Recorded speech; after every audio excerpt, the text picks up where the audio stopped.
அனைவருக்கும் இனிய மாலை வணக்கம். ஸோ இன்டர்நேஷனல் எக்கனாமிக்ஸ் உடைய ரொம்ப முக்கியமான ஆஸ்பெக்ட்ஸ்ல நம்ம இருக்கோம். Particularly we are dealing with international monetary system.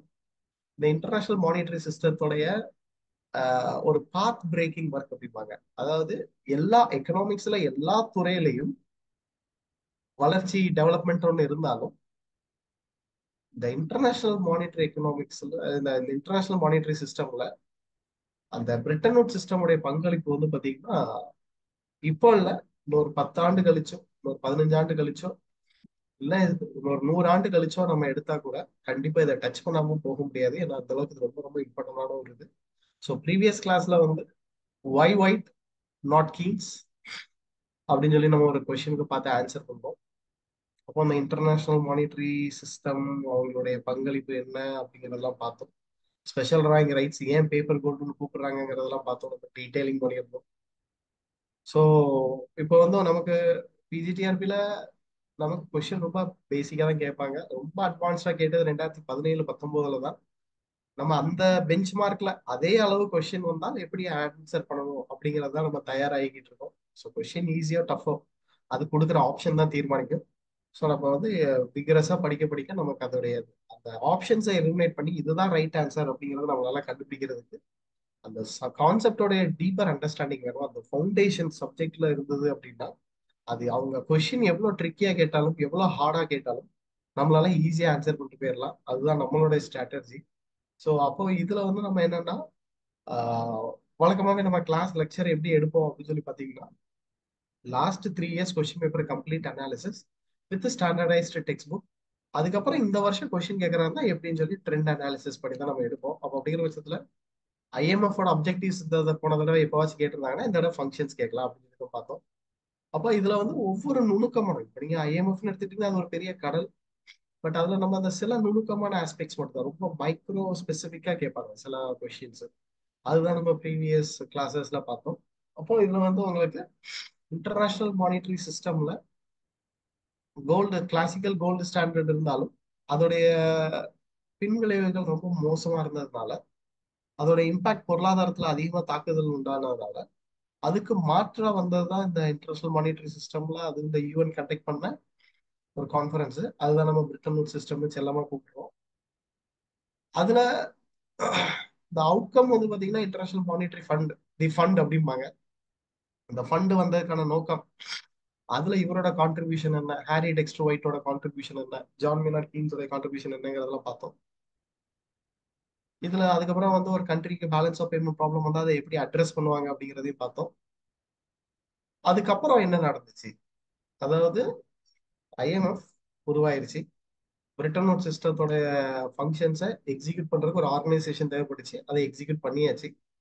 இப்போ இதுல வந்து பாத்தீங்கன்னா ரொம்ப முக்கியமானது என்னன்னு கேட்டீங்கன்னா இந்த ராபர்ட் ட்ரிஃபின் அப்படின்னு ஒருத்தர் வந்து ஹைலைட் பண்ணாத வரைக்கும் இவர் வந்து சொல்றாரு ஒரு நாட்டோட கரன்சி உலக அளவுக்கு அது சூப்பர் இன்டர்நேஷனல் கரன்சியா சர்வ் ஆகும் போச்சுல என்ன மாதிரியான டிஃபிகல்டிஸ் வரும், அந்த கண்ட்ரி குளோபல் எக்கானமில எப்படி பிரதிபலிக்கும், அதோடைய உள்நாட்டு பொருளாதாரம் எப்படி பிரதிபலிக்கும் அப்படிங்கிறத பின் பாயிண்ட் பண்ணியிருப்பாரு இந்த நேம் ஆஃப் ட்ரிஃபின் டைலமா அப்படின்னு சொல்லி. அதோடைய பின்விளைவுகள்லாம் ரொம்ப மோசமா இருக்கும். அமெரிக்கா தன் நாட்டை காப்பாத்துறதுக்காக they will go to any extreme end. அதனால அவங்க வந்து இன்டர்நேஷனல் மானிட்டரி சிஸ்டம் எக்கேடு கெட்டா போனா நமக்கு என்ன, நம்ம பொருளாதாரம் பாதுகாக்கணும்னு சொல்லி ஸ்டெப் எடுத்திருந்திருப்பாங்க. அமெரிக்கா தங்களை பாதுகாக்கிறதுக்கு அவங்க எடுத்த ஒவ்வொரு முடிவும் உலக நாடுகளை ரொம்பவே பாதிச்சது. எப்படி பாதிச்சது அப்படின்னு சொல்லி கேட்டீங்கன்னா அவங்களோட எக்ஸ்போர்ட் இண்டஸ்ட்ரீஸ் ரொம்ப அடி வாங்கிடுச்சு, இம்போர்ட் ரொம்ப காஸ்ட்லியர் ஆச்சு. அப்போ ஐஎம்எஃப் என்ன அப்ஜெக்டிவ்ல வந்து உருவாக்குறாங்க, எக்ஸ்சேஞ்ச் ரேட்டை ஸ்டேபிளா வச்சுக்க நான் உங்களுக்கு உறுதுணையா இருப்பேன் அப்படின்னு சொல்லி தான் ஐஎம்எஃப் வந்து எஸ்டாப்ளிஷ் பண்றாங்க. அவங்க ஃபங்க்ஷன்ஸ் எடுத்து பாத்தீங்கன்னா தெரியும். தேர்ட் ஃபங்க்ஷன்ஸ்ல தெல்ல தெளிவா சொல்றாங்க டு ப்ரமோட் எக்ஸ்சேஞ்ச் ரேட் ஸ்டெபிலிட்டியை நாங்க எந்த பிரச்சனையும் இல்லாம கொண்டு போவோம் அப்படிங்கிறாங்க. பட் ஆனா இதுவே ஒரு பெரிய கொஸ்டின் மார்க்கா வருது. அப்போ இதுக்கு ஒரு சொல்யூஷன் இல்லையா அப்படின்னு கேட்கும் இந்த ஸ்பெஷல் டிராயிங் ரைட்ஸ் வருது. ஒரு சிங்கிள் கரன்சியை டிபெண்ட் பண்ணி இருந்தால் தான் இந்த பிரச்சனைகள் வருது. அதே இது ஒரு பேஸ்கெட் ஆஃப் கரன்சிஸை கொடுக்கும் சொல்ல பேஸ்கெட் ஆஃப் சாய்ஸஸ் கொடுக்கும் சொல்ல இந்த பிரச்சனைகளை தவிர்க்கலாம் அப்படின்னு சொல்றீங்க. இனிஷியல் டேஸ்ல ஒரு 16 கரன்சிஸை உள்ள இன்ட்ரடியூஸ் பண்றாங்க. லேட்டர் டேஸ்ல வந்து இதை வந்து 5 கரன்சியா மாத்துறாங்க. எவ்ரி 5 இயர்ஸ் ஒன்ஸ் இந்த பாஸ்கெட்டை மாத்தி அமைக்கணுமா அப்படிங்கறதெல்லாம் நம்ம பார்த்தோம். ஸோ இதோட என்ன பர்பஸ்க்காக இன்டர்நேஷனல் மானிட்டரி ஃபண்டை உருவாக்குச்சோ அதுக்கான முடிவு வந்துருச்சு. நம்ம அதை பார்த்தாச்சு, டிஸ்கஸ் பண்ணியாச்சு. இப்போ இந்த ஆட் ஆன் பாயிண்ட் இது எல்லாமே சரிங்களா, supplementary financing facilities, buffer stock facilities, trade fund, trust fund, extended fund facilities, இந்த மாதிரி ஃபண்டு மூலமா ஒரு கண்ட்ரி ஃபேஸ் பண்ணக்கூடிய பேலன்ஸ் ஆஃப் பேமெண்ட் கிரைசிஸை அட்ரஸ் பண்ணிக்கிட்டே வர்றாங்க. ஸோ 73க்கு அப்புறம், அதாவது after collapse of Bretton system, so இதுக்கப்புறம் என்ன மாதிரியான டாலருக்கு நிகரான இந்தியா ரூபாவின் மதிப்பை எப்படி தீர்மானிக்கலாம், $1 is equal to how much அப்படிங்கிறத தீர்மானிக்கிற பொறுப்பை பிரிட்டன் சிஸ்டம்ல கொடுத்துருந்தாங்க. It's a flop. So they searching for ஆல்டர்னேட்டிவை கண்டுபிடிக்கிறதுக்கு நிறைய அக்ரிமெண்ட்ஸ், நிறைய இதெல்லாம் நடந்திருக்கும். ஜமைக்கன் அக்ரிமெண்ட்லாம் அது நம்ம அடுத்த ஒன்று பார்ப்போம். அதுக்கப்புறம் அவங்க என்ன பண்றாங்கன்னு கேட்டீங்கன்னா, அந்த எக்ஸ்சேஞ்ச் ரேட்டை வந்து இனிமே மார்க்கெட் ஃபோர்ஸஸ் கிட்ட தான் நம்ம ஒப்படைக்கணும். மார்க்கெட் ஃபோர்ஸஸ் மட்டும்தான் வந்து தீர்மானிக்கணும். எப்படி ஒரு பொருளோட விலையை demand for and supply of தீர்மானிக்குதோ, அதே மாதிரி இதையுமே டிமாண்ட் ஃபார் அண்ட் சப்ளை தான் தீர்மானிக்கணும். இதுக்கு மட்டும் எதுக்கு ஒரு சென்ட்ரல் மானிட்டரி அத்தாரிட்டியை வச்சுக்கிட்டு அவங்க தீர்மானிக்கிறாங்க, இல்லை ஏன் கவர்மெண்ட் தீர்மானிக்கிறாங்க? அப்ப இதை நம்ம ரீப்ளேஸ் பண்ணி ஆகணும். அப்படிங்கிறதுக்காக நிறைய அமெண்ட்மெண்ட் கொண்டு வந்திருப்பாங்க. நிறைய சட்ட திருத்தம், அமெண்ட்மெண்ட்டுங்கிறது திருத்தம் கொண்டு வருது. அப்போ இவங்க என்ன சொல்றாங்கன்னு கேட்டீங்கன்னா, வேற வேற மாதிரியான ஸ்ட்ரக்சருக்கு கொண்டு வராங்க. அதுல ஃப்ளோட்டிங் எக்ஸ்சேஞ்ச் ரேட் அதுவே ரெண்டா பிரியும் சரிங்களா. கிளீன் ஃப்ளோட்டிங், டர்ட்டி ஃப்ளோட்டிங் அப்படின்னு சொல்லுவாங்க சரிங்களா. கிளீன் ஃப்ளோட்டிங், டர்ட்டி ஃப்ளோட்டிங் சரிங்களா, இப்படி பிரிஞ்சிருக்கும். அப்போ pegging of currency and travel pegging and target zone agreement, இது எல்லாமே வந்து உங்களுக்கு வந்து வெவ்வேறு படிநிலை. நீங்க பாத்தீங்கன்னா, நான் மறுபடியும் சொன்னேன், நீங்க இதை எடுத்து படிக்க முடிச்சல, இன்டர்நேஷனல் மானிட்டரி சிஸ்டம் படிக்க முடிச்சல, நீங்க எது படிக்கிறீங்களோ இல்லையோ தயவு செஞ்சு இந்த இதை நோட் பண்ணி வச்சுக்கோங்க. இப்போ நம்ம ஸ்டடி மெட்டீரியல் இது வரும் சரிங்களா, நம்ம கொடுக்குற பிரிண்டட் ஸ்டடி மெட்டீரியல்ல இந்த இந்த ஸ்லைடு இருக்கும், இந்த பேஜ் இருக்கும், இந்த பிக்சர் இருக்கும். பட் இருந்தாலும் நீங்க அந்த ஸ்ட்ரக்சரை நம்ம தான் படிச்சாகணும். ஸோ அப்போ இதுக்கு மாற்றா வந்ததுதான் இந்த ஃபிக்ஸடை கை விட்டுட்டு நம்ம ஃபிளெக்சிபிள் எக்ஸ்சேஞ்ச் ரேட்டுக்கு போறோம். அதுல நம்ம வந்து எப்படி மாறுதல் கொண்டு வந்திருக்கோம் அப்படிங்கிறத நம்ம அட்வான்ஸா பார்ப்போம். அதுக்கு முன்னாடி இந்த பிரிட்டன் வூட்ஸ் சிஸ்டமுக்கு முக்கியமான காரணமா இருந்த இந்த United Nation monetary and financial கான்ஃபரன்ஸ்ல ரெண்டு டிஃப்ரெண்ட் ஆஃப் இன்ஸ்டிடியூஷன்ஸ் உருவாயிருக்கும் அப்படின்னு சொன்னேன். ஒன்னு IMF, நம்ம இப்போ இதை டீடைல் பண்ணியாச்சு. அடுத்ததையும் பார்த்ததுக்கு அப்புறம் will come back to the stuffs சரிங்களா. ஆமா, அப்போ என்ன சொல்றாங்கன்னு கேட்டீங்கன்னா, international monetary fund balance of பேமெண்ட்டை பாத்துக்கிற மாதிரி வார் அப்படின்னாலே அது ஒரு டெத் அண்ட் டெவஸ்ட்ரேஷன் தான். ஏகப்பட்ட இழப்பீடுகள் இருக்கு. இப்போ நீங்க செக் பண்ணி பாத்தீங்கன்னா, யுக்ரைன் ரஷ்யாவோட வார் எடுத்து பாருங்க. இப்ப டாக் ஆஃப் த டவுன்ல இருந்தாலும் நீங்க நல்லா கவனிச்சீங்கன்னா, இட் வாஸ் பியோர்லி என வார். எந்த வாருமே எண்ட் ரிசல்ட் டெஸ்ட்ராயில தான் போய் நிற்கும். எந்த வாரும் அதை ப்ரொடக்டிவா மாத்தினதாக எந்த ஒரு சரித்திரம் கிடையாது.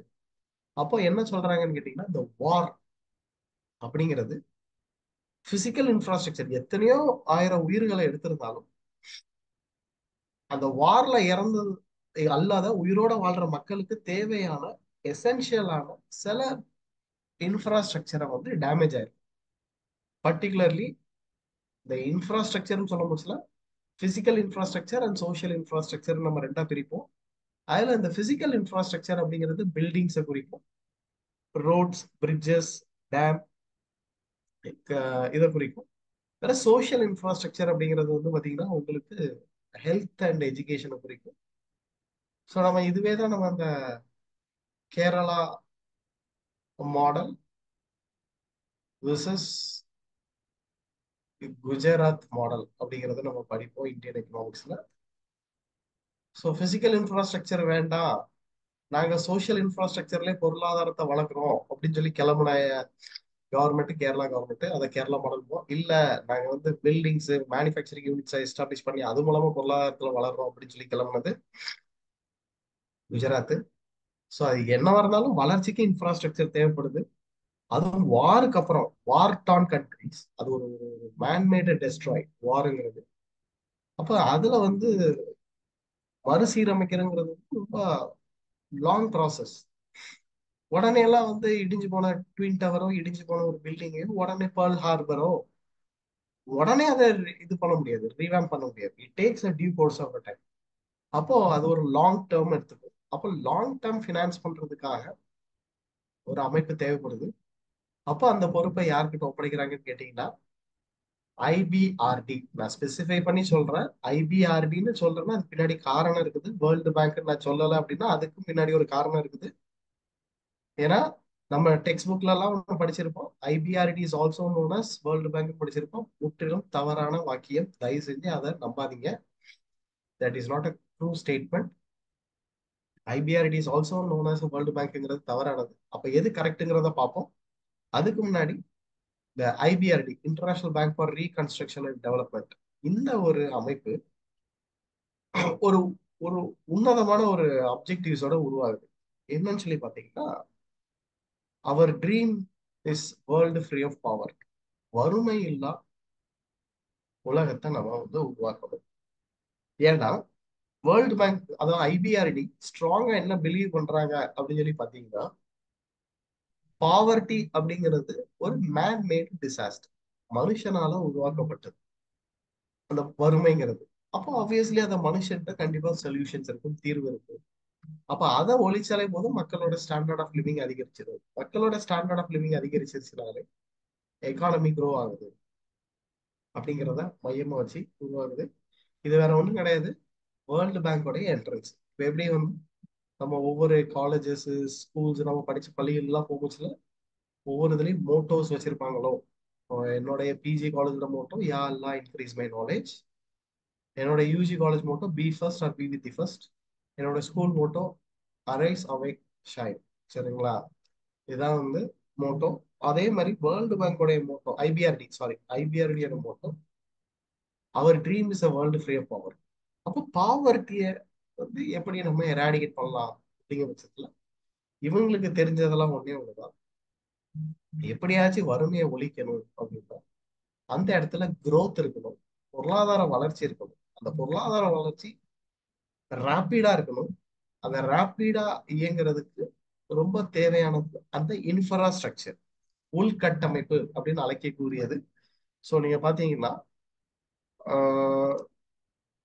இந்த ரீசன்ட்லி ஒரு ஆர்டிக்கல் ஒன்று ரிலீஸ் ஆயிருக்கு. சரிங்களா? என்ன ஆர்டிக்கல்னா, தமிழ்நாட்டுடைய ஜிடிபியில எந்த டிஸ்ட்ரிக்ட் அதிகமாக கான்ட்ரிபியூட் பண்ணுது. நியர்லி ஃபர்ஸ்ட் பிளேஸ்ல இருக்கிறது வந்து Kanchipuram district, followed by Chennai, அப்புறம் திருவள்ளூர், எல்லாமே நியர்லி 9%. எது லீஸ்ட்ல இருக்கு அப்படின்னு சொல்லி பாத்தீங்கன்னா, don't mistake any one is from this district, it is a government of Tamil Nadu data. சரிங்களா? அவங்க என்ன சொல்றாங்கன்னா 0.8, 0.9, லெஸ் தென் 1%ல தமிழ்நாடுடைய ஜிடிபிக்கு கான்ட்ரிபியூட் பண்ற செக்டார் எதெல்லாம் அப்படின்னு சொல்லி பாத்தீங்கன்னா, எந்த டிஸ்ட்ரிக்ட்லாம் பாத்தீங்கன்னா அரியலூர், பெரம்பலூர் அண்ட் திருவாரூர். ஒரு சின்ன வருத்தம் என்ன அப்படின்னு சொல்லி கேட்டீங்கன்னா, I was connected with Thiruvarur. சரிங்களா? Central university of Tamil Nadu. I have a bond with central university of Tamil Nadu திருவாரூர்ல. அப்போ நான் ஒரு 3-4 இயர்ஸ் அங்க ஸ்டே பண்ணதுனால சொல்றேன், நிஜமாவே அது உண்மை. சரிங்களா? நான் சென்னையில படிச்சேன், சென்னையில உள்ள இன்ஃப்ராஸ்ட்ரக்சர் எப்படி இருக்குங்கிறது தெரியும். திருவாரூர்ல 4 இயர்ஸ் இருந்திருக்கேன். ஸோ கொஞ்சம் இப்போ கொஞ்சம் டெவலப் ஆயிட்டு வருது, இப்போ நல்லாவே டிராஸ்டிக்கா டெவலப் ஆயிட்டு வருது. பட் இருந்தாலும் மற்ற டிஸ்ட்ரிக்டை கம்பேர் பண்ணா கொஞ்சம் குறைவா தான் இருக்குது. அப்போ இது என்ன ஆகும்னு கேட்டீங்கன்னா, அந்த வளர்ச்சிக்கு இன்ஃப்ராஸ்ட்ரக்சர் ரொம்ப அத்தியாவசியமானது. அந்த இடத்துல வந்து நீங்க ரோடோ, பிரிட்ஜஸ், இப்போ நம்ம இந்தியன் எக்கானமி படிக்கும் போச்சுல அன்பேலன்ஸ்டு growth தியரி படிப்போம். அதுல SoC to DBA, DBA to SoC அப்படிங்கிற ஒரு கான்செப்ட் உண்டு. அதாவது கவர்மெண்ட் இன்ஃப்ராஸ்ட்ரக்சர் ஃபெசிலிட்டிஸ் எல்லாம் ப்ரொவைட் பண்ணா கம்பெனிஸ் ஸ்டார்ட் பண்ண வருவாங்க. இது வந்து எஸ்ஓசி டு டிபி. அதாவது என்ன சார் சொல்லிட்டு சொல்லுங்கன்னா, சோஷியல் ஓவர் ஹெட் காஸ்ட். சரிங்களா? Social overhead capital, social overhead அதாவது கவர்மெண்ட் கொடுக்குற இன்ஃப்ராஸ்ட்ரக்சர் ஃபெசிலிட்டிஸ் அண்ட் செலவினங்கள் வளர்ச்சிக்காக ஸ்பெண்ட் பண்றது SOC. Even street light is SOC, social overhead cost or capital. டிபிஏங்கிறது direct productive activity. Direct productive ஆக்டிவிட்டிங்கிறது உற்பத்தியில involve ஆகுறது. அப்போ பொதுவாக மேனுஃபேக்சரிங் செக்டார் வந்து இதுல இன்வால்வ் ஆகும். சரிங்களா? மேனுஃபேக்சரிங் செக்டார் வந்து இதுல இன்வால்வ் ஆகும். இதுல நீங்க நல்லா கவனிச்சீங்கன்னா, அவர் என்ன சொல்றாருன்னு கேட்டீங்கன்னா, பேலன்ஸ்டு growth வேணுமா, அன்பேலன்ஸ்டு growth வேணுமா அப்படின்னு ஒரு பெரிய டிபேட் எக்கனாமிஸ்டுக்குள்ள வரும். அதுல இவர் என்ன சொல்றாருன்னு கேட்டீங்கன்னா, கவர்மெண்ட் இன்ஃப்ராஸ்ட்ரக்சர் எல்லாம் கொடுங்க, கம்பெனிஸ் அந்த இடத்துல தொடங்க வருவாங்க. கம்பெனி வர்றேன்னு சொல்லட்டும், நம்ம அந்த இடத்துல இன்ஃப்ராஸ்ட்ரக்சர் ப்ரொவைட் பண்ணலாம் அப்படிங்கிற ஒரு கான்செப்ட் உண்டு. அப்போ இவங்களை பொறுத்த வரைக்கும் ரீகன்ஸ்ட்ரக்சர் பண்ணியாகணும். முதல்ல பொருளாதார வளர்ச்சிக்கு கண்டிப்பாக இன்ஃப்ராஸ்ட்ரக்சர் ரொம்ப அமைதியா இன்றியமையாது. இதுக்கு ஒரு பெஸ்ட் சூட்டபிள் சொல்றேன். World War II தோத்த நாடுகள் வந்து ஜெர்மனி அண்ட் ஜப்பான். இப்போ நீங்க நல்லா கவனிச்சு பாருங்க, இந்த ரெண்டு நாடும் பொருளாதாரத்துல இப்போ டாப்ல இருக்காங்க. ஐரோப்பாவுடைய எக்கனாமிக் பவர் ஹவுஸ் அழைக்கக்கூடிய ஜெர்மனி, ஏசியால இருந்து பொருளாதார வளர்ச்சிக்கு முன்னோடியா இருக்கிற ஜப்பான், இவங்க ரெண்டு பேருமே வார்ல தோத்த நாடுகள். அப்ப இவங்களால எப்படி வளர்ச்சி அடைய முடிஞ்சது அப்படின்னு சொல்லி பாத்தீங்கன்னா, கம்ப்ளீட்டா டெஸ்ட்ராய்டா இருந்திருக்கும். So they started from the scratches. சரிங்களா? Started from the scratches. அப்போ ஒரு இடத்துல வந்து பில்டிங் எல்லாம் டெவஸ்டேட்டடா இருக்கும். அப்ப அந்த இடத்துல வந்து புதுசா கட்டுவாங்க. அப்ப இந்த இடத்துல என்ன ஆகும்? நிறைய வேலை வாய்ப்பு உருவாகும். வேலை வாய்ப்பு உருவாகுன்னு என்ன ஆகும்? அவுட்புட் அதிகரிக்கும். அவுட்புட் அதிகரிச்சா அதுதான் நம்ம ஜிடிபின்னு சொல்றோம். அப்போ இந்த பொருளாதார வளர்ச்சிக்கு ஆஃப்டர் த வார், அதுவும் பர்டிகுலர்லி இன்ஃப்ராஸ்ட்ரக்சர்ல இருந்து மற்ற ஆக்டிவிட்டிஸ் எல்லாம் பண்ணும் பட்சத்தில் கண்டிப்பா உங்களுக்கு ஒரு எக்கானமி ரேப்பிடா வளரும் அப்படிங்கிறத ஒரு மைய கருத்தா வச்சுக்கிட்டு லாங் டேர்ம் கேபிட்டல் கொடுக்கணும் மெம்பர் கண்ட்ரீஸ்க்கு. பர்டிகுலர்லி மெம்பர் கண்ட்ரீஸ்க்கு மட்டும்தான் கடன் கொடுப்பாங்க ஃபார் எக்கனாமிக் ரீகன்ஸ்ட்ரக்ஷன் டெவலப். ஏன் இங்க ரீகன்ஸ்ட்ரக்ஷன் தேவைப்படுதுன்னா, ஆல்ரெடி இருந்த சிட்டியை உடைச்சாச்சு, ஒண்ணும் இல்லாம ஆக்கியாச்சு யுத்தம்ங்கிற பேர்ல. அப்ப இதுக்கு நம்ம மறுசீரமைச்சு கொடுக்கணும். அப்ப இதுக்கு வந்து லாங் டேர்ம் ஃபண்ட் கொடுக்கணும். பில்டிங் கட்டுற நீ ஹவுசிங் லோனே எடுத்து பாருங்களா, 30 35 ஆண்டு கொடுக்குறாங்க அப்படின்னா எதுக்கு? We know that it's require huge volume of amount. அதை எங்க சொல்றாங்க? அடுத்தது to induce a long term capital investment for assuring balance of payment equilibrium and balanced development of international trade. Sir கொஞ்ச நேரத்துக்கு முன்னாடி தான் சொன்னீங்க there is a Lakshman Rekha. Lakshman Rekha Lakshmanan வரைஞ்ச கோடு. பிராட்டிட்ட சொல்லியிருப்பாங்கல்ல, இந்த கோட்டை தாண்டி வராதீங்க அண்ணி அப்படின்னு சொல்லியிருப்பாருல்ல. மிஸ் அதான் லக்ஷ்மண் ரேகா அப்படிம்பாங்க. இப்போ நீங்க நல்லா கவனிச்சீங்கன்னா, ஐஎம்எஃப் பேலன்ஸ் ஆஃப் பேமெண்ட்டுக்கு மட்டும்தான் கடன் கொடுப்பாங்க, டெவலப்மெண்ட்டுக்கு சத்தியமா கடன் கொடுக்க மாட்டாங்க.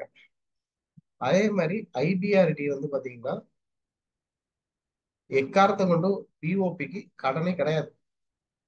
வேற டெவலப்மெண்ட்டுக்கா தாராளமா கடன் கொடுப்பாங்க. இதுதான் அவங்களுக்குள்ள பேசிக் டிஃபரன்ஸ் அப்படிங்கறத நம்ம பிகினிங்லேயே சொல்லியிருப்போம்.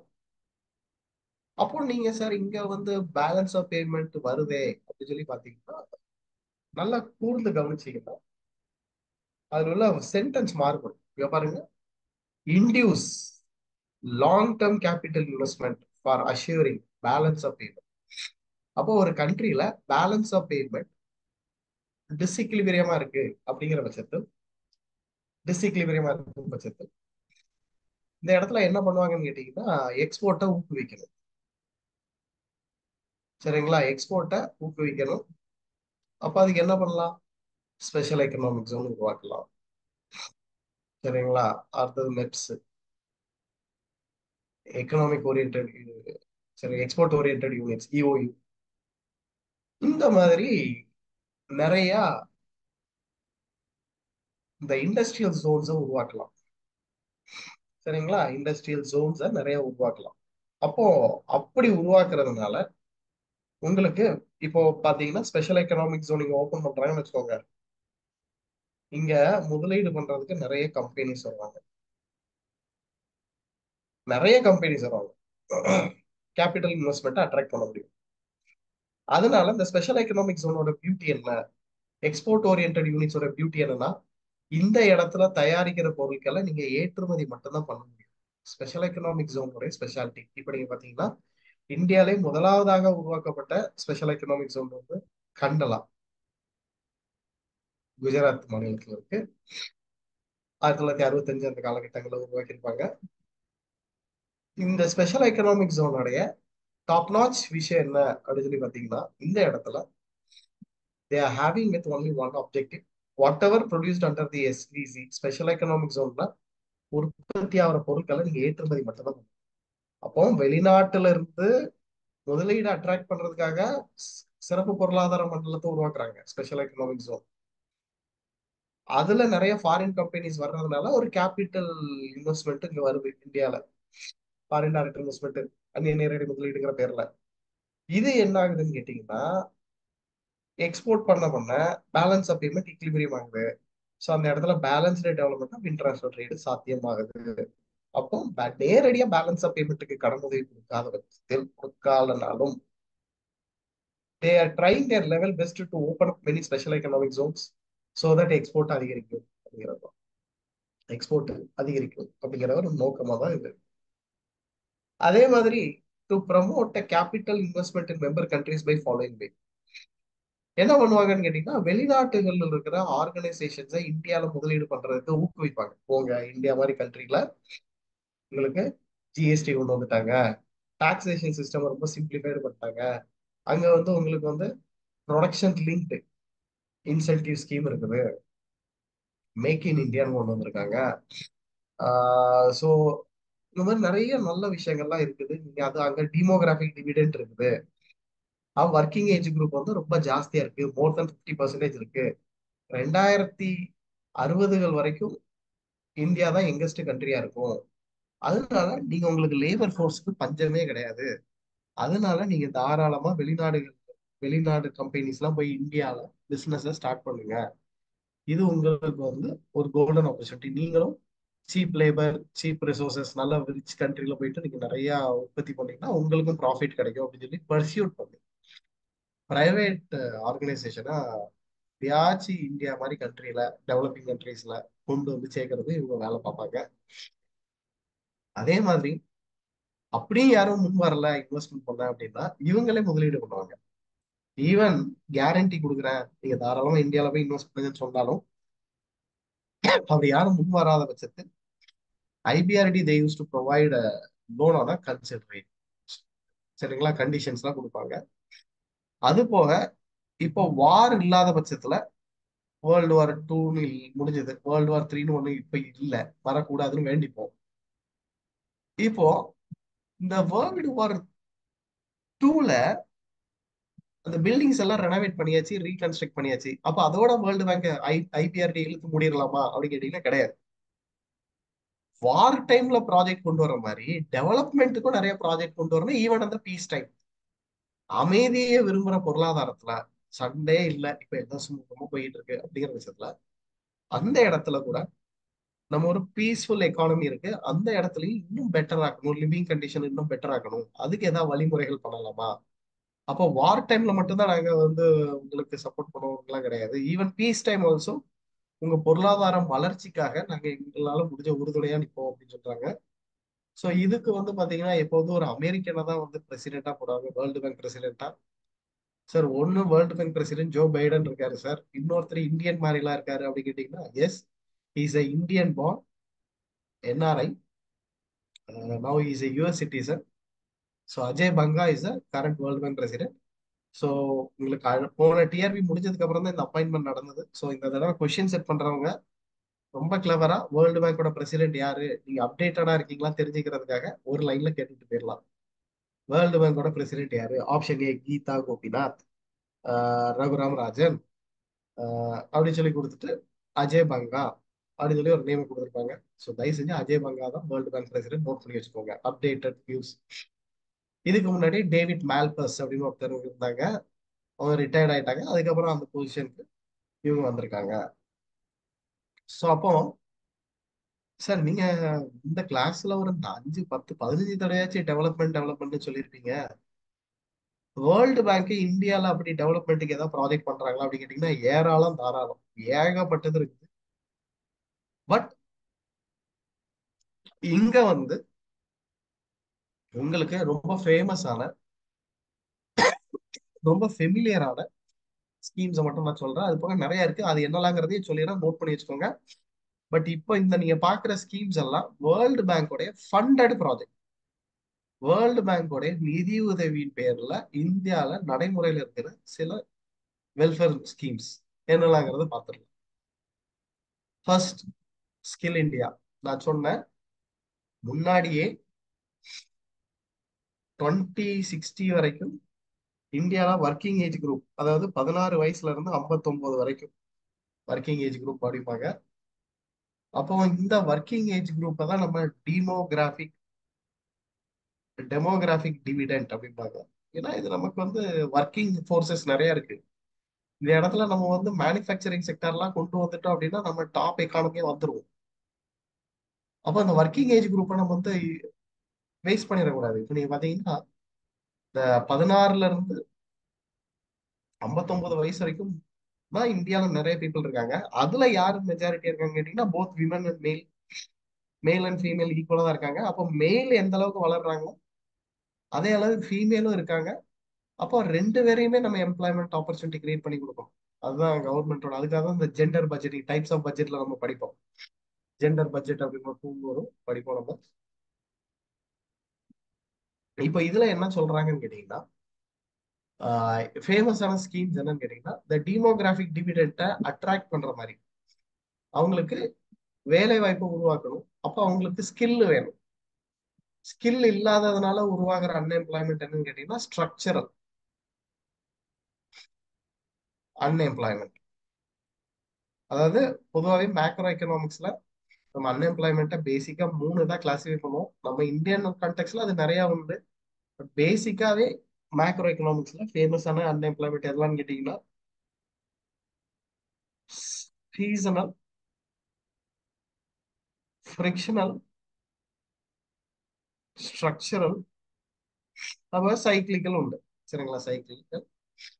ஸோ இப்போ இதுல வந்து சீசனல் கூட விட்டுருங்களேன். ஸ்ட்ரக்சர்,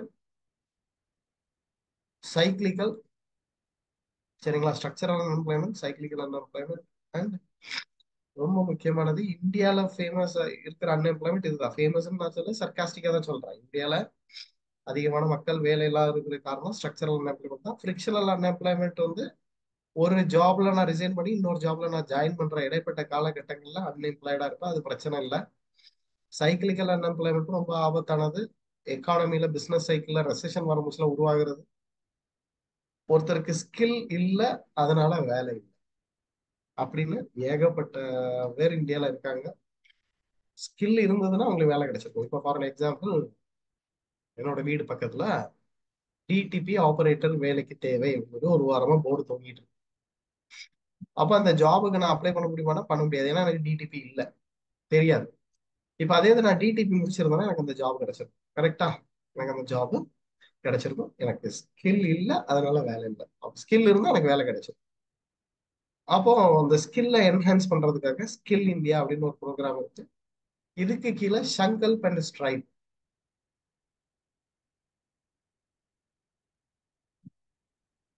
இது ரெண்டும் வேர்ல்டு பேங்கோடைய ஃபேமஸான ஸ்கில் இந்தியா ப்ரோக்ராம்ஸ். இதை ஃபண்ட் பண்றது வேர்ல்டு பேங்க் தான். சங்கல்ப் அண்ட் ஸ்ட்ரைவ் அப்படிம்பாங்க. அப்போ இது வந்து திறமையை வளர்க்கறதுக்காக ஸ்கில் இந்தியா ப்ரோக்ராம் வச்சிருக்கோம். இது வேர்ல்டு பேங்கோடைய ஐபிஆர்டியோட ஃபண்டட் ப்ராஜெக்ட். தூய்மை இந்தியா திட்டம், ஸ்வச் பாரத், நம்மளோட ரூபா நோட்ல முதல்ல இந்த லோகோ இருக்கும். இதுவும் வேர்ல்டு பேங்கால ஃபண்ட் பண்ணப்படுற ஒரு ப்ராஜெக்ட் தான் இது, தூய்மை இந்தியா திட்டம். அடுத்தது பிரதான் மந்திரி கிராம சடக் யோஜனா. கிராமப்புறத்தை எப்படியாச்சும் நம்ம என்ன பண்ணணும், நகரத்தோட கனெக்ட் பண்ணணும். அப்பந்தான் விவசாயி தான் உற்பத்தி பண்ண பொருட்களை மார்க்கெட் பண்றதுக்காக வச்சு ரோடு வேணும். அக்ரிகல்ச்சர் மார்க்கெட்டிங்ல படிக்கணும். சரிங்களா? அக்ரிகல்ச்சர் மார்க்கெட்டிங்ல வரும். எப்படி விவசாயி உற்பத்தியானதை உழவர் சந்தையில வந்து விற்கணும்ல. இப்ப எங்க ஊர்ல சுத்து வட்டாரத்துல வந்து விளைஞ்ச வெள்ளரிக்காய், நெல்லிக்காய் அதெல்லாம் கொண்டு வந்து விற்கிறதுக்கு உழவர் சந்தைக்கு ரீச் ஆகுறதுக்காச்சும் நமக்கு ரோடு வேணுமா வேண்டாமா? வேணும். அப்போ பிரதான் மந்திரி கிராம சதைக்கு யோஜனா இது எல்லாமே வேர்ல்டு பேங்க் ஃபண்டட் ப்ராஜெக்ட். அது போக இன்னமும் சொல்றாங்க, நோட் பண்ணி வச்சுக்கோங்க, நேஷனல் ரூரல் லைவ்லிஹுட் மிஷன் ஆஜ்விகா அப்படிம்பாங்க. இது பிரதான் மந்திரி ஆவாஸ் யோஜனா, பிரதம மந்திரி வீடு திட்டம், and integrated child and women development programme, anganwadis, பால்வாடி சொல்றோம்ல அரை கிளாஸ், அது அதுவுமே வேர்ல்டு பேங்க் பண்ற ப்ராஜெக்ட் தான். அப்போ வளர்ச்சிக்காக எப்படியெல்லாம் வந்து அவங்க ஃபண்ட் கொடுக்குறாங்கன்னு பாருங்க. World bank, IBRD. சார் ரொம்ப நேரமா வேர்ல்டு பேங்க் நீங்களே சொல்லிட்டு ஐபிஆர்டின்னு சொல்றீங்களான்னு கேட்டீங்கன்னா, இனிஷியலி பிரிட்டன் சிஸ்டம் முடிஞ்சதுக்கு அப்புறம் உருவாகின அமைப்பு என்னவோ ஐபிஆர்டி தான். லேட்டர் ஸ்டேஜ்ல அந்த வேர்ல்டு பேங்க்னு கூடுறதுக்கான காரணம் என்ன அப்படின்னு சொல்லி பாத்தீங்கன்னா, ஒரே ஒரு காரணம் தான். ஐபிஆர்டி கூட ஐடியை இணைச்சால் மட்டும்தான் அது வேர்ல்டு பேங்க் ஆகும். ஒன்ஸ் அகேன் நான் ரிப்பீட் பண்றேன், ஐபிஆர்டி கூட ஐடிஏவை, சரிங்களா, இன்டர்நேஷனல் டெவலப்மெண்ட் அசோசியேஷன் இருக்குல்ல, இதை ஒருங்கிணைச்சால் மட்டும்தான் it is called as world bank. அதனால தான் நான் சொன்னேன், டெக்ஸ்ட் புக்ல IBRD is also known as world bank கொடுத்துருந்தாங்கன்னா அது தவறானது. IBRD plus IDA together called as world bank or உலக வங்கி. சார் வங்கின்னு சொல்லும் போது சில நம்ம ஊர்ல எல்லாம் இருக்கிற மாதிரி accepting the deposit lending the loan இப்படிதானே பண்ணணும் கேட்டீங்கன்னா கிடையாது. இவங்க டெவலப்மெண்ட் ஃபினான்ஷியல் இன்ஸ்டிடியூஷன்ஸ், வளர்ச்சிக்காக உருவாக்கப்பட்ட ஒரு அமைப்பு. அப்ப இவங்களுடைய கான்சென்ட்ரேஷன்ஸ் எல்லாமே எங்க இருக்கும்னு கேட்டீங்கன்னா, how to achieve a growth in that particular economy. அதுதான் மைய கருத்தா இருக்கு. அப்போ இதுல என்ன சொல்றாங்க, அதான் நான் சொல்லலைங்க, வேர்ல்டு பேங்க் வந்து இந்தியால இருக்கிற எம்ஜி நரேகா, மகாத்மா காந்தி தேசிய ஊரக வேலைவாய்ப்பு திட்டம் பாராட்டி தள்ளியிருப்பாங்க. One of the flagship program.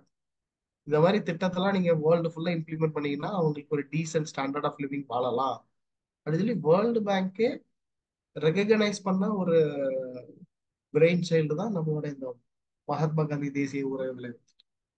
அப்போ இந்த மாதிரி வெவ்வேறு நாடுகள் இருக்கிற இந்த டெவலப்மெண்ட் ஆஸ்பெக்ட்ஸ் எல்லாம் படிச்சு இன்னொரு நாடுல இம்ப்ளிமெண்ட் பண்ண முடியுமாங்கிறதெல்லாம் பார்ப்பாங்க. So technically speaking, world bank is a development institution. எப்படி நம்ம ஊர்ல வந்து இந்த ஐஎஃப்சிஐ, சிட்பி இருக்கும், அந்த மாதிரி உலக அளவுல வளர்ச்சிக்காக கொண்டு வரப்பட்ட பர்டிகுலர் இந்த நபார்டு மாதிரி.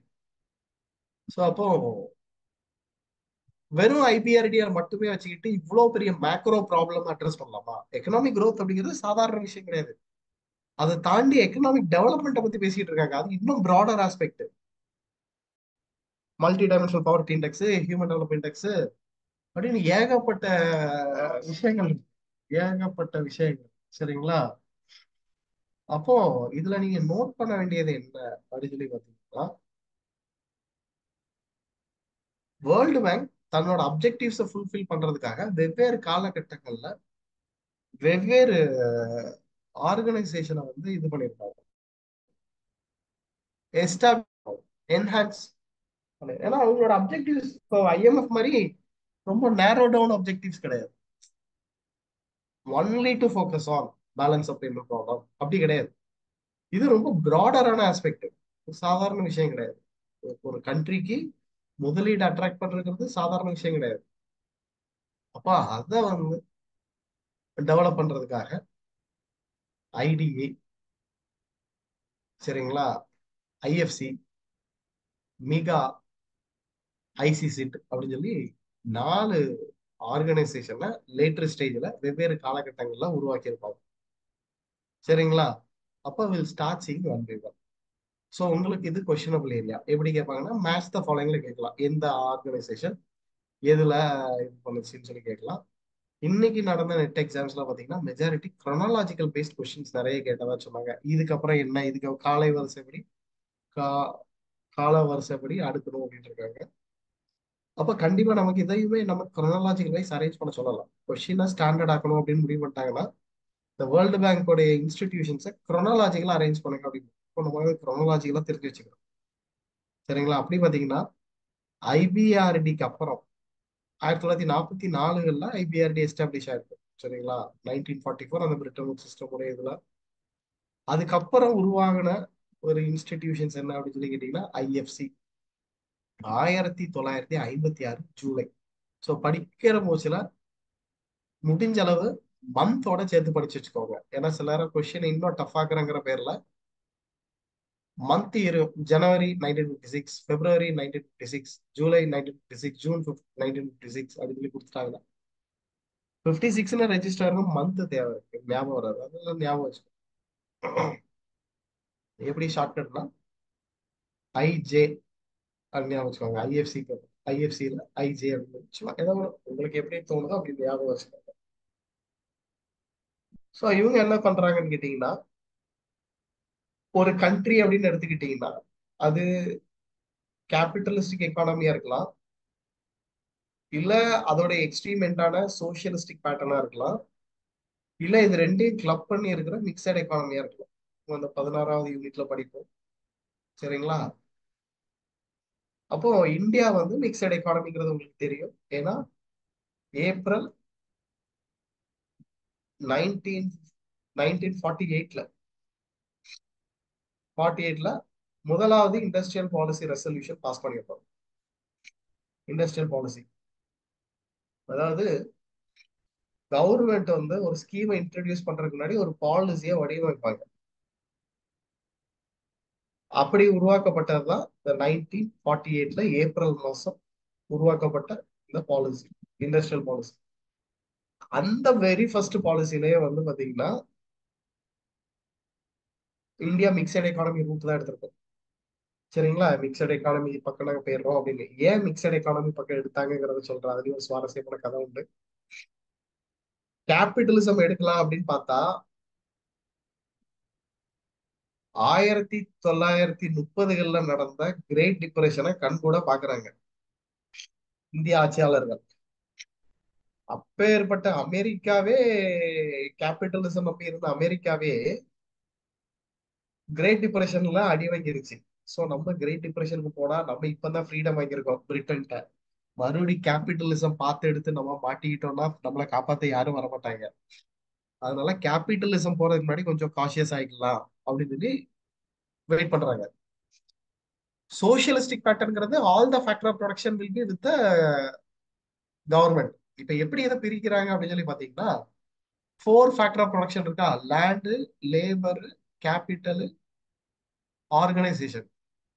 இது எல்லாம் தனியார் கிட்ட இருக்குது, பிரைவேட் பீப்புள் பாத்துக்கிறாங்க அப்படின்னா அது கேபிட்டலிஸ்டிக் எக்கானமி.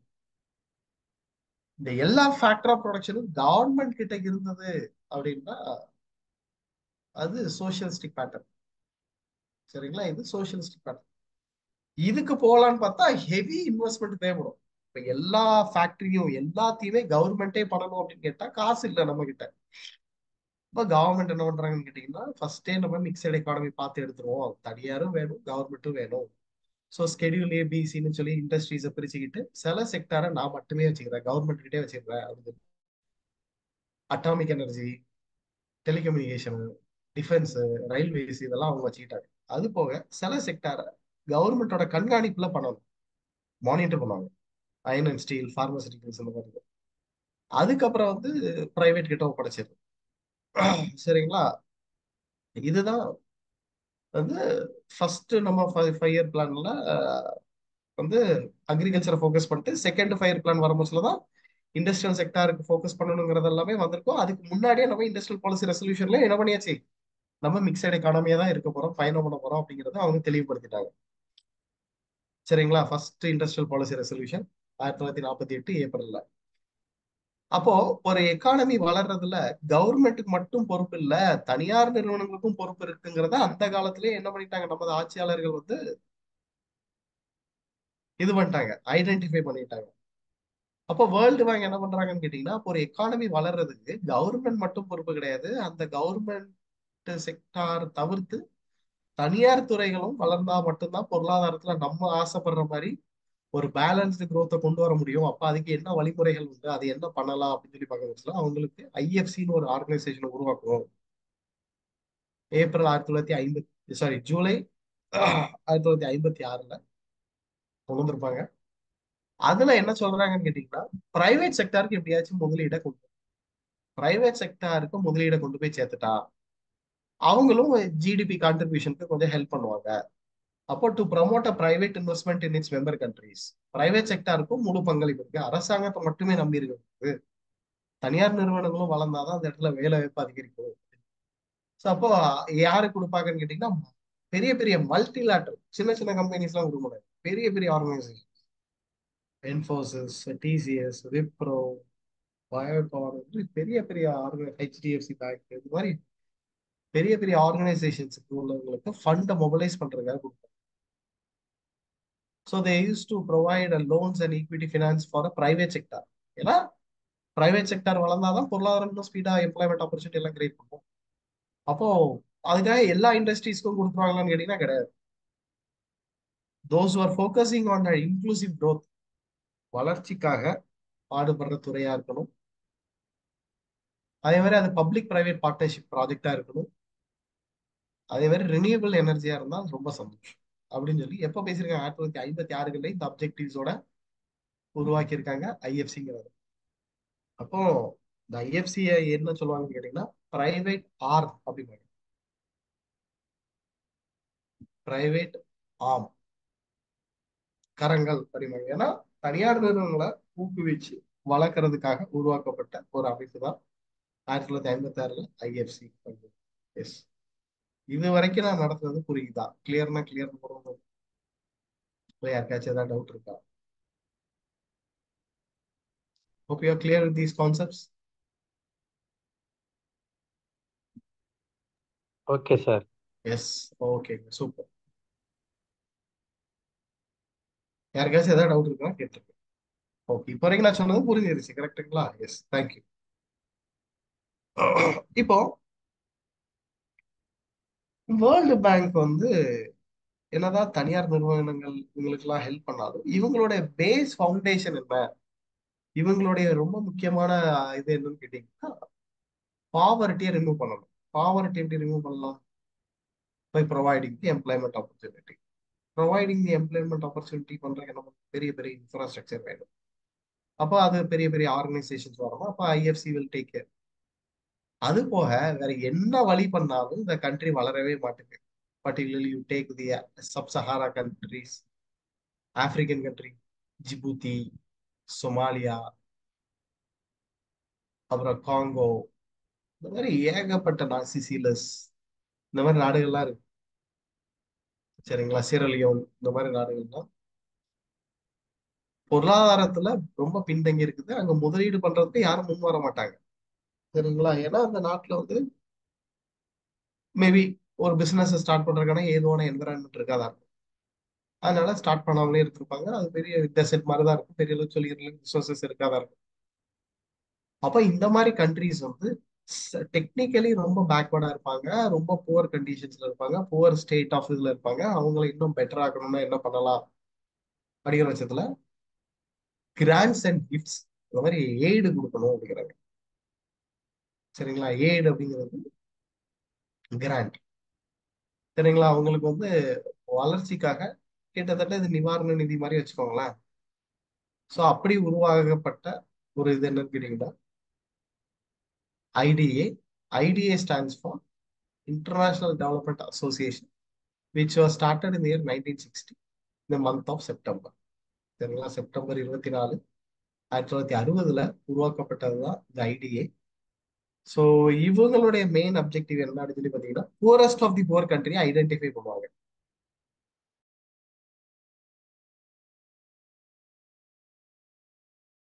அந்த கண்ட்ரிக்கு அதுவும் கடன் கொடுத்துட்டு இன்னைக்கு கொடுத்துட்டு நாளை கெட்டுன்னு சொல்ல மாட்டாங்க. சுமார் 30 to 35 ஆண்டு, ஈவன் 40 years வரைக்கும். சரிங்களா? ஈவன் 40 years வரைக்கும் நீங்க பே பண்ணிக்கலாம். சும்மா 25 to 40 ஆண்டு வரைக்கும் உங்களுக்கு என்ன பண்றாங்க, நீங்க வாங்கின கடனை திருப்பி செலுத்தலாம். அதுவும் வட்டி மிக குறைவான வட்டி. அப்போ இதுல என்ன பண்றாங்கன்னு கேட்டீங்கன்னா, யாருக்கெல்லாம் கடன் கொடுக்கலாம் அப்படின்னு சொல்லி ஒரு பெரிய டிபேட் வரும். மெம்பர் கண்ட்ரிஸ் ஒரு 189 பேர் இருக்காங்கன்னா 189 பேர் கொடுத்துடலாமா? இல்ல ஐடிஏல 173 பேர் மெம்பர் இருக்காங்க, அவங்களுக்கு மட்டும் கடன் கொடுப்போமா அப்படின்னு சொல்லி ஒரு பெரிய டிபேட் ஆரம்பிச்சுல. வேர்ல்டு பேங்க் வந்து ஒரு பெஞ்ச் மார்க்கை வைக்கிறாங்க, ஒரு லிமிட்டை செட் பண்றாங்க. இந்த லிமிட்டுக்கு கீழே இருந்தா ஐடிஏ கீழே கடன் வாங்கிடலாம். இந்த லிமிட்டுக்கு மேல போயிட்டாங்கன்னா உங்களுக்கு ஐடிஏ இருந்து கடன் கிடையாது. வாட் இஸ் தட் லிமிட் அப்படின்னு அந்த நாட்டுடைய பெர் கேபிட்டா இன்கம், தனிநபர் வருமானத்தை எடுக்கிறாங்க. ஏன்னா டெவலப்மெண்ட்டை மெஷர் பண்றதுக்கு சூப்பர் யார்டு என்னது, ஸ்டிக் என்னது, யார்ட் ஸ்டிக் என்னது, ஒரு டெவலப்மெண்ட், ஒரு பொருளாதார எக்கனாமிக் டெவலப்மெண்ட் வளர்ந்துருக்கு அப்படிங்கறது தெரிஞ்சுக்கிறதுக்காக நம்ம யூஸ் பண்ற one of the most important yard stick என்னன்னு கேட்டீங்கன்னா பிசிஐ, பெர் கேபிட்டா இன்கம். இது வந்து டாலர் 1145. சரிங்களா? இந்த டாலருக்கும் குறைவா இருக்கும் பட்சத்தில் மெம்பர் கண்ட்ரிஸ் எல்லாம் என்ன பண்ணலாம்? தாராளமா கடன் வாங்கிக்கலாம். எப்போ? when it is less than 1145. அப்போ இந்த டாலருக்கு குறைவா இருக்க பட்சத்தில். சரிங்களா? இப்போ இதுல என்னன்னா, அப்படி 1145 டாலர் குறைவா இருக்கிற நாடுகளை high indebted poor countries and multi டெப்ட் ரீஸ்ட்ரக்சர் இன்ஸ்டிடியூஷன் இனிஷியேட்டிவ் வருவோம், எம்டிஆர்ஐ. ஆப்பிரிக்கன் கண்ட்ரிஸ் தான் அது. சரிங்களா? African countries, high indebted poor countries, இந்த மாதிரி அவங்கள நேம் கொடுத்து இவங்களுக்கு எல்லாம் கடன் உதவி கொடுத்துட்டு இருக்காங்க. இப்போ பாத்தீங்கன்னா ஆப்கானிஸ்தான் கடன் வாங்குவாங்க கீழே. பிரதானமா பாகிஸ்தான் வாங்கினாங்க இப்போ. சரிங்களா? எஸ். இந்தியா ஒரு காலத்துல வாங்கிட்டு இருந்தாங்க, இப்ப நமக்கு பெர் கேபிட்டல் இன்கம் 3000 தாண்டிடுச்சு ஆக்சுவலி. சரிங்களா? நம்மளுடைய தனிநபர் வருமானம் $3000 தாண்டிடுச்சு. அதனால இனிமே நம்ம இந்த இதுக்கு கீழே கடன் வாங்க முடியாது, வாங்கக்கூடாது. சரிங்களா? ஒரு காலத்துல வாங்கிட்டு இருந்தோம். ஏன்னா நம்மளுடைய தனிநபர் வருமானம் 1145க்கு குறைவாக 1045 கிட்டதான் இருந்தது. இப்பதான் நம்ம 3000 பிளஸ் தாண்டிட்டோம். அப்போ நமக்கு இதுக்கு என்டைட்டில் கிடையாது, எலிஜிபிள் கிடையாது. அப்போ poorest of the poor country identify பண்ணி அந்த போரஸ்ட் கண்ட்ரிக்கு சப்சிடைஸ் ரேட்ல, ஈவன் ஜீரோ இன்ட்ரெஸ்ட் ரேட்ல கூட என்ன பண்றாங்க? கடன் உதவி கொடுத்து அந்த கண்ட்ரியை மீட் எடுக்கிறாங்க. அப்ப இந்த ஒரு நீண்ட நாள் கடன் குறைந்த வட்டியில கொடுக்கறதுனால they are dealing their member countries are the poorest of the poor country in a very soft nature. அதனாலதான் it is known as a soft loan window அப்படின்னா. சாஃப்ட் லோன் விண்டோ அப்படிங்கிறது எதை மீன் பண்ணுதுன்னா, ஒரு கண்ட்ரி இந்த பெர் கேபிட்டா இன்கம்ல ரொம்ப குறைவா இருக்கும் பட்சத்தில் ஹை இன்டர் போர் கண்ட்ரி ஆயிடுவாங்க. அவங்களுக்கு கீழே இருக்கிற கண்ட்ரீஸ்க்கு சுமார் 30 ல இருந்து 38 ஆண்டு வரைக்கும் குறைந்த வட்டியில, in fact zero interest rate, even they can go for zero interest rate to provide grants to these countries who is actually suffering in a very big setback in the economic development. அப்படி உருவானதுதான் இந்த ITA. அப்ப இவங்களுடைய objective வந்து நேரடியா world பேங்கோடைய அப்ஜெக்டிவ்ஸை fulfil பண்ணி இருக்கிறதுனால IBRD plus ITA is all together ரெண்டும் club ஆகும்போதுல தான் இதுக்கு இந்த பேர் வரும். கிளியரா? இப்போ அதுக்கான ஆன்சர் கிடைச்சிருக்கு. சரிங்களா? Yes. IDA plus IBRD is all together known. Okay. இப்போ இது ரெண்டும் சின்ன ஆர்கனைசேஷன் தான், இது ரெண்டும் தான் ரொம்ப முக்கியமானது. சரிங்களா? இது ரெண்டும் ரொம்ப சின்னதுதான். Multilateral investment guarantee agency. இப்போ நல்லா பாருங்க, இந்தியா, இங்க கனடாவை எடுத்துக்கோங்க. கனடால உள்ள ஒரு முதலாளி, ஒரு முதலீட்டாளர் இந்தியால வந்து இன்வெஸ்ட் பண்ண வரும்போது அப்படின்னா, இந்தியாவுக்குள்ள இன்வெஸ்ட் பண்ண வர்றதுக்கு ஏதுவான அமைப்பு இருக்கணும். லேபர்லாம் ரொம்ப சிம்பிளிஃபைடா இருக்கணும், ரொம்ப காம்ப்ளிகேட்டட் லேபர் டாக்ஸேஷன் ரெஜிம் வந்து சிம்பிளிஃபைடா இருக்கணும், ரொம்ப காம்ப்ளெக்சிட்டியா இருக்கக்கூடாது. இந்த மாதிரி நிறைய விஷயங்கள் உண்டு. அப்படி எல்லாத்தையும் பார்த்து பிசினஸ் ஸ்டார்ட் பண்றோம். பிசினஸ்ங்கிறது ஒரு அன்சர்டன். சரிங்களா? அது வந்து நெக்ஸ்ட் எப்படி இருக்குங்கிறது நமக்கு தெரியாது. திடீர்னு ஓவர் நைட்ல நமக்கு ஹிட் அடிக்கலாம், இல்லைன்னா அந்த பிசினஸ் வந்து பிரேக் ஈவன்லேயே போகலாம். அந்த அந்த ஆர்கனைசேஷன் வந்து நிறைய இருக்கு. இப்போ ஒரு பிசினஸ் வந்து சக்சஸ் ஆகிறதுக்கு எப்படி நிறைய ஃபேக்டர்ஸ் இன்ஃபுளுன்ஸ் பண்ணுதோ, அதே மாதிரி ஒரு பிசினஸ் ஃபெயிலியர் ஆகிறதுக்கும் நிறைய ஃபேக்டர்ஸ் இன்ஃபுளுன்ஸ் ஆகும். அதுல முக்கியமான ஃபேக்டர் என்ன சொல்றாங்கன்னு கேட்டீங்கன்னா பொலிட்டிக்கல் ரிஸ்க். சரிங்களா? இந்த மாதிரி நிறைய ரிஸ்க் இருக்குது. அப்போ இன்வெஸ்டார் பண்றவர் வந்து பாத்தீங்கன்னா ரொம்ப அன்சர்டனா ஃபீல் பண்றாருன்னு வச்சுக்கோங்க. இன்வெஸ்ட் பண்ண, முதலீடு பண்ண அவருக்கு ஒரு தயக்கம் காட்டுறாரு அப்படின்னா, வேர்ல்டு பேங்க் என்ன பண்ணுவாங்கன்னு, ஐபிஆர்டி பர்டிகுலர்லி என்ன பண்ணுவாங்கன்னு கேட்டீங்கன்னா, தாராளமா நீங்க வந்து எங்க ஊர்ல வந்து இன்வெஸ்ட் பண்ண வாங்க, நீங்க இன்வெஸ்ட் பண்ண வாங்க, நாங்க பாத்துக்கிறோம். நீங்க வேர்ல்டு பேங்க் என்ன சொல்லுவாங்க, ஒரு கண்ட்ரிக்கு சஜஸ்ட் பண்ணுவாங்க, நீங்க தாராளமா வந்து இன்வெஸ்ட் பண்ணுவாங்க, போய் தாராளமா இந்தியால இன்வெஸ்ட் பண்ணுங்க. அங்க உங்களுக்கு வந்து பொலிட்டிக்கல் ரிஸ்க் ஏதாவது வந்துச்சு, பிசினஸ் ரன் பண்றதுல ஏதாச்சும் ஒரு வார் வந்துருச்சு, இல்லைன்னா அங்க உள்ள பொலிட்டிக்கல் ப்ராப்ளம்னால உங்களால தொழில தொடங்க முடியலையா, உங்க இன்வெஸ்ட்மெண்ட் எங்கேயும் போகாத, அதுக்கு நான் கேரண்டி பண்றேன். நீங்க அந்நிய நேரடி முதலீடு மட்டும் புவரஸ்ட் கண்ட்ரில, ஏன்னா வேர்ல்டு பேங்க் மட்டுமே எவ்வளவுதான் கடன் கொடுப்பாங்க. சில ரிச் கண்ட்ரிஸ் இருப்பாங்க, அவங்க நினைச்சாலும் ஃபண்ட் கொடுக்கலாம். அப்ப அந்த மாதிரி ரிச் கண்ட்ரிஸ் இருப்பாங்கல்ல, அவங்களும் அவங்கள மோட்டிவேட் பண்ணுவாங்க. மோட்டிவேட் பண்ணி இப்படியாச்சு இந்தியா மாதிரி கண்ட்ரில வந்து இது பண்ணுங்க, இன்வெஸ்ட்மெண்ட் போங்க அப்படின்னு சொல்ல போச்சுல.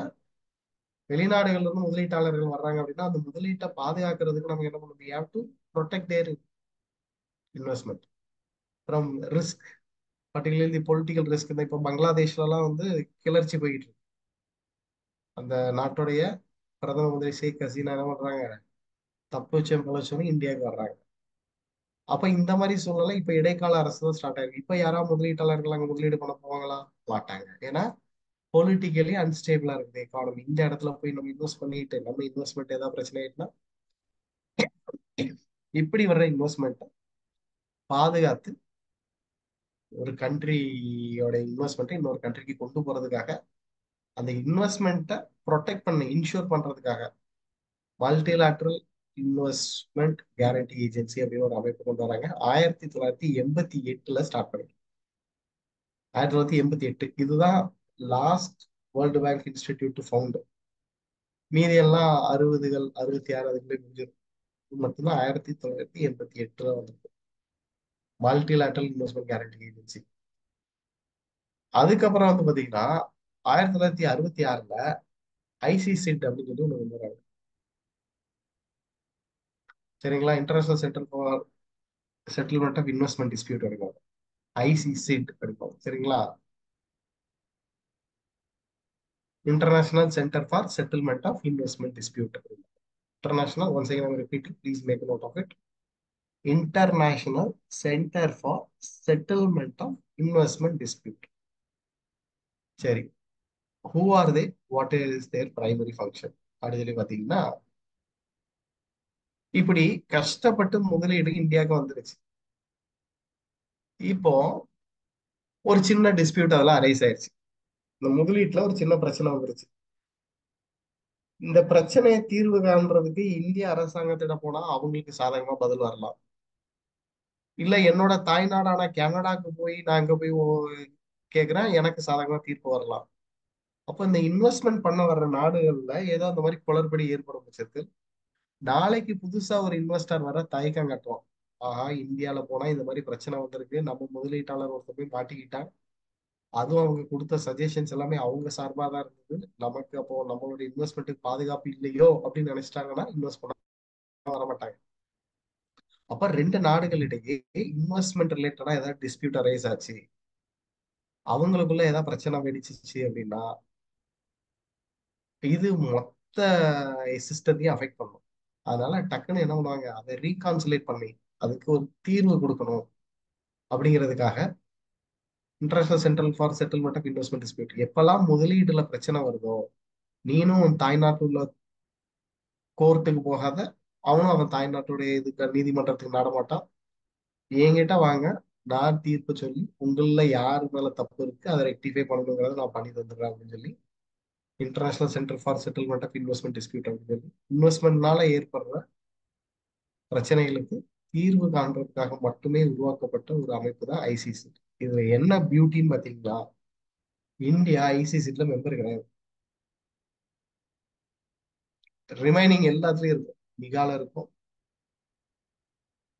ஐஎஃப்சில இருக்கும், ஐசிசில இருக்கும், சாரி, ஐஎஃப்சில இருக்கும், ஐடிஏல இருக்கும், மிகால இருக்கும், ஐபிஆர்டில இருக்கும். ஐசிசில மட்டும் நம்ம மெம்பர் கிடையாது. இது கேட்கறதுக்கு அதிக வாய்ப்புகள் இருக்கு. சரிங்களா? ஐசிசி இந்தியா வந்து எந்த வேர்ல்டு பேங்க் அசோசியேட்ல மெம்பர் கிடையாதுன்னு கேட்டா ஆப்ஷன்ல ஐசிசி இருக்கான்னு பாருங்க.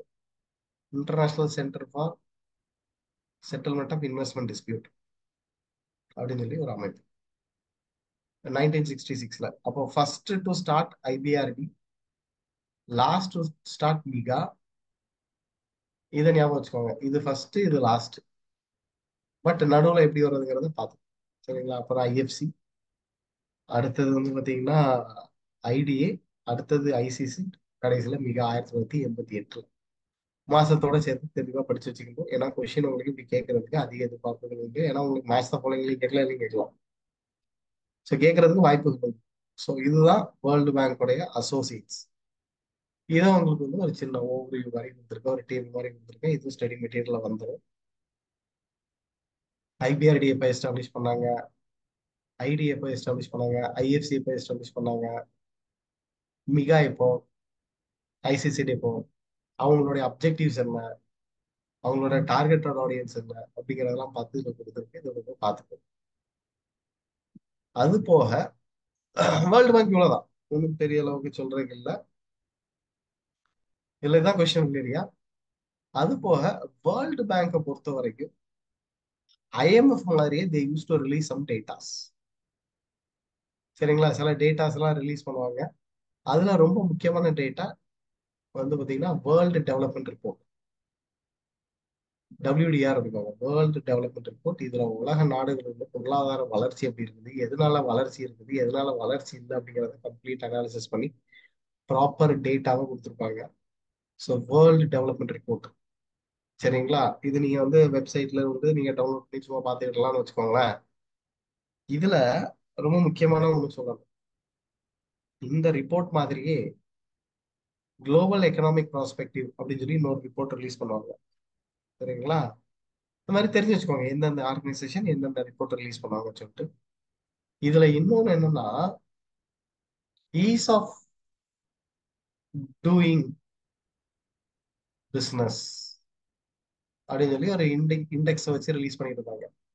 ஈஸ் ஆஃப் டூயிங் பிஸ்னஸ், ஒரு தொழில் தொடங்குறதுக்கு இந்த நாட்டுல எல்லா வசதி வாய்ப்புகளும் இருக்கா, இருந்ததுன்னா அதுக்கு ஏத்த மாதிரி ரேங்க் கொடுப்பாங்க.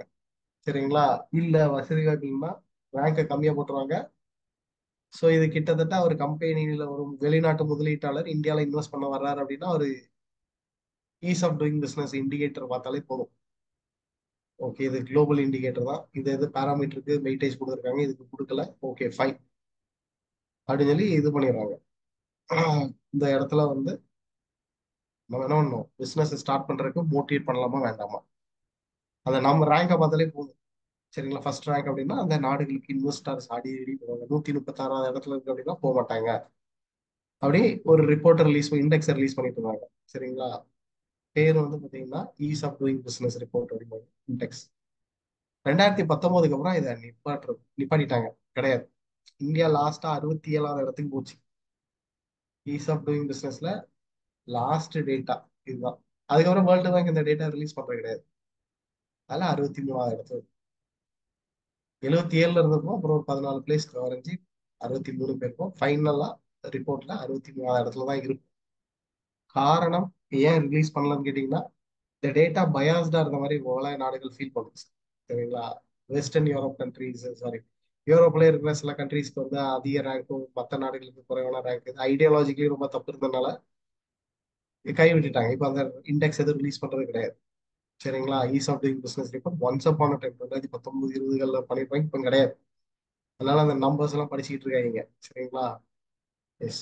அப்போ குளோபல் எக்கனாமிக் ப்ராஸ்பெக்டிவ் இந்த மாதிரி சில ரிப்போர்ட்ஸ் எல்லாம் ரிலீஸ் பண்ணுவாங்க. இது எதுக்கு அப்படின்னு சொல்லி பாத்தீங்கன்னா, இதை வச்சு நமக்கு ட்ரெஜெக்டரி எப்படி, பொருளாதாரம் வளருமா, இந்த நாட்டோட பொருளாதாரத்துல முதலீடு எப்படி இருக்குது எப்படி இருக்குங்கிறதெல்லாம் கிராஸ் ஸ்டடி படிக்கிறதுக்கு நமக்கு யூஸ்ஃபுல்லா இருக்கும். இவ்வளவுதான். சரிங்களா? எஸ். இது வந்து வேர்ல்டு பேங்க் இன்னொரு அமைப்பு. சரிங்களா? இது ஒரு அமைப்பு. ஐபிஆர்டின்னு அழைக்கப்பட்டது வெவ்வேறு காலகட்டங்கள்ல வெவ்வேறு ஆர்கனைசேஷன் அசோசியேட்ஸ் அப்படிம்பாங்க பொதுவும். வேர்ல்டு பேங்க் அசோசியேட்ஸ் அப்படிம்பாங்க. அதுல இணைஞ்சு வேர்ல்டு பேங்கோடைய முக்கியமான அப்ஜெக்டிவ்ஸ் எல்லாத்தையுமே சக்சஸ்ஃபுல்லாக என்ன பண்ணியிருக்காங்க, எக்ஸிக்யூட் பண்ணிட்டு தான் வர்றாங்க. நாடுகளுக்கு ஏற்ற மாதிரி ஸ்கீம்ஸ் எல்லாம் மாடிஃபை பண்ணி இதெல்லாம் பண்ணிட்டு தான் இருக்காங்க. ஆக்சுவலி பார்த்தீங்கன்னா வேர்ல்டு பேங்கோடைய இப்போ நீங்க பார்த்தீங்கன்னா நிறைய ப்ராஜெக்ட்ஸ் நான் சொன்னேன்ல, அது எல்லாமே வளர்ச்சிக்காக எந்த ஃபண்ட்னாலும் லாங் டேர்ம் கொடுக்க ரெடியா இருப்பாங்க வேர்ல்டு பேங்க். சரிங்களா? எஸ். இதுதான் கொஸ்டின் ஏரியா. இதை தாண்டி நம்ம அடுத்த என்ன டாபிக் பார்க்க போறோம் அப்படின்னு சொல்லி பார்த்தீங்கன்னா, what are the steps or initiative taken by the developing countries அப்படின்னு சொல்லி நம்ம ஒரு டாபிக் இருக்கு பார்த்தீங்களா? அடுத்த பார்க்க ஒரு டாபிக் இதுதான். அதுக்கப்புறம் நம்ம will see that types. Just a minute. What are the regional arrangements by the developing countries with respect to European Economic Community? இதுக்கப்புறம் will go back to the trade problem in developing countries. அப்புறம் tariff and quotas இதை படிச்சு முடிச்சுட்டு ஃபைனலா clean floating, dirty floating இதெல்லாம் பார்த்துட்டோம்னா நமக்கு எப்படி கேட்டாலும் நம்ம கொஸ்டின்ஸ் ஆன்சர் பண்ணிடலாம். இப்போ நம்ம முக்கியமான அதாவது லென்த்தி டாபிக்ஸ் எல்லாம் கடற்கரை முடிச்சிடலாம். இப்போ நம்ம அடுத்து பார்க்க போற டாபிக், இப்போ நம்ம இன்டர்நேஷனல் மானிட்டரி சிஸ்டம்ல இன்னும் அந்த இது மட்டும் தான் இருக்கு. பிரிட்டன் வுட்ஸ்க்கு அப்புறம் வரும். மற்றபடி வேர்ல்டு பேங்க்லாம் பார்த்தாச்சு. சரிங்களா? ஐஎம்எஃப்லாம் டீட்டெயிலாக பார்த்தாச்சு. இப்போ அடுத்து வந்து பார்த்தீங்கன்னா நம்ம பார்க்க போற topic regional arrangements by the developing countries. இதோடைய அவுட்லைன் கொடுத்துருந்தேன். நாளையில இருந்து டீட்டெயிலாக இந்த கிளாஸஸ் பார்க்கலாம். இந்த கீன்ஸ் வந்து ரொம்ப பாப்புலர் ஆகிறதுக்கு காரணமா இருந்தது ஒரு சைடு கிரேட் டிப்ரெஷன் ஒண்ணு, இன்னொன்னு கீன்ஸோட ஐடியாலஜி வந்து ரொம்பவே சிறப்பான ஒண்ணுதான். சரிங்களா? நிறைய கான்செப்ட் சொல்லியிருப்பாரு. அது வந்து நிறைய இடத்துல பயன்பட்டுட்டு தான் இருக்குது. அதனால தான் நம்ம இத்தனை வருஷம் கழிச்சு நம்ம என்ன பண்றோம், கீன்ஸை பத்தி நம்ம படிச்சுட்டு இருக்கோம். இப்ப கீன்ஸ் வந்து இந்த பர்டிகுலர் டாபிக்ல இன்டர்நேஷனல் எக்கனாமிக்ஸ்ல அவர் என்ன சொல்றாருன்னு கேட்டீங்கன்னா, உலக நாடுகள்லாம் வெவ்வேறு பேர்களோட, வெவ்வேறு கலாச்சாரத்தோட, வெவ்வேறு மொழியோட, வெவ்வேறு கரன்சிஸோட இருக்கலாம். அதுல எந்த ஒப்பீனியனும் கிடையாது. It is we have to respect their culture, we have to respect their identity. அது கல்ச்சர் வைஸா எப்படினாலும் இருந்து போறாங்க. ஆனா எக்கானமின்னு வந்துருச்சுன்னா இதுல இன்டகிரேட் பண்ணி தான் ஒர்க் ஆகணும். ஒருத்தரோட ஒருத்தர் they have to support each other from economic perspective.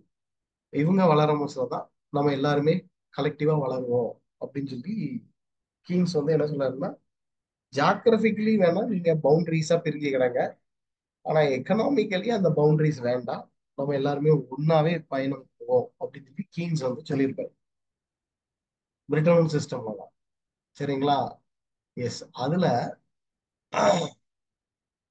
அதோடைய வெளிப்பாடு என்ன அப்படின்னு சொல்லி பார்த்தீங்கன்னா, ட்ரேடை பூஸ்டப் பண்ணணும்.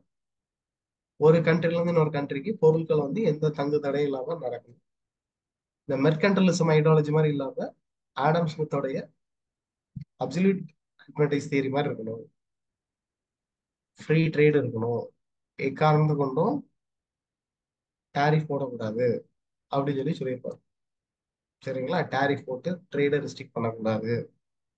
ட்ரேடை பூஸ்டப் பண்றதுக்கு தான் வழிமுறைகள் பார்க்கணுமே தவிர ட்ரேடை ரெஸ்ட்ரிக்ட் பண்றதுக்கு நம்ம முயற்சி எடுக்கக்கூடாது அப்படின்னு சொல்லி சொல்றாங்க. அப்ப இந்த இடத்துல வந்து என்னன்னு கேட்டீங்கன்னா, ஒரு பொருளாதாரத்தை இன்னொரு பொருளாதாரத்தோட இணைச்சிடலாமா அப்படின்னு சொல்லி பாத்தீங்கன்னா, நீங்க அந்த யூ கேன் வின் அப்படின்னு சொல்லி ஷிவ்கேஆர் ஒரு புக் ஒன்று உண்டு. டைம் கிடைச்சா படிச்சு பாருங்க. அதுல ஒரு சின்ன பையன் வந்து அவங்க அம்மாவை வேலையே செய்ய விடாம, பேரண்ட்டை வந்து வேலையே செய்ய விடாம ட்ரபிள் பண்ணிக்கிட்டே இருப்பான். அப்ப அவங்க அம்மா என்ன பண்ணுவாங்கன்னு கேட்டீங்கன்னா, இந்த வேர்ல்டு வார் இருக்கு பாத்தீங்களா, வேர்ல்டு வாருடைய sorry world map sorry world மேப்போடைய ஜிக்ஸா பசில உடைச்சு கையில கொடுத்துறாங்க. இத நீ சேரு அப்படின்னு. இவன் என்ன பண்ணான்னு பாத்தீங்கன்னா, அவங்க அம்மா நினைச்சுப்பாங்க வேர்ல்டு மேப்புடைய ஜிக்ஸா பசில உடைச்சு கையில கொடுத்தா அவன் இதை ஒருங்கிணைக்கிறது ரொம்ப நேரம் ஆகும் அப்படின்னு. ஆனா ஃபிராக்ஷன் ஆஃப் செகண்ட்ல அவன் முடிச்சுட்டு வந்துடுவான். எப்படின்னு பார்த்தா, அந்த மேப் அந்த வெவ்வேறு மேப்புக்கு பின்னாடி நீங்க பாத்தீங்கன்னா மனித உடம்போட பாகங்கள்லாம் அதுல இருந்திருக்கும் அந்த இமேஜ்ல. ஸோ ஹியூமன் பாடியோடைய இது எனக்கு கை எங்க வரும், கால் எங்க வரும் எனக்கு தெரியும், தலை எங்க வரும். அப்போ அதை நான் எனக்கு முடிச்சல பின்னாடி திருப்பி பார்த்தா வேர்ல்டு எல்லாம் ஒருங்கிணைஞ்சிருச்சு. இப்போ ஷிஃப்ட் என்ன சொல்லியிருப்பாருன்னு கேட்டீங்கன்னா, இதுல வந்து ஹியூ கேன் வின் அப்படிங்கிறதுல ஹியூமனிட்டி இணைஞ்சா பொருளாதாரம் இணைஞ்சிடும் அப்படின்னு சொல்லி சைக்காலஜிக்கல் ஆஸ்பெக்ட்ல பிலாசபிக்கல் பெர்ஸ்பெக்டிவ்ல சொல்லியிருப்பாரு. மனிதம் இணைஞ்சால் பொருளாதாரம் உலக நாடுகள் இணைஞ்சிடும் அப்படின்னு இருப்பாரு. அவ்வளவு ஈஸியான பசில் கிடையாது, ஜிக்ஸா பசில் மாதிரிலாம் கிடையாது ஒரு நாட்டை இன்னொரு நாட்டோட இணைக்கிறது. ஸ்ரீலங்காலையும் ருப்பி தான், பாகிஸ்தான்லயும் ருப்பி தான், இந்தியாலையும் ருப்பி தான், ஆனா செல்லாது. நம்மளும் தமிழ் பேசுவோம், ஸ்ரீலங்காலையும் தமிழ் பேசுவாங்க. வேற வேற கலாச்சார ரீதியா ஒண்ணும் இல்லைங்க. தமிழ்நாடே எடுத்துக்கோங்க, every 100 kilometres once culture wise மாறுபடும். சென்னையில இருந்து விழுப்புரம் வரைக்கும் பாத்தீங்கன்னா ஒரு மாதிரியான வழிபாடு முறை இருக்கும், ஒரு மாதிரியான கல்ச்சர். விழுப்புரம் டு திருச்சி வரைக்கும் பாத்தீங்கன்னா ஒரு மாதிரி கல்ச்சர் இருக்கும், மேரேஜ் ஃபங்க்ஷன்ஸ் இருக்கும்.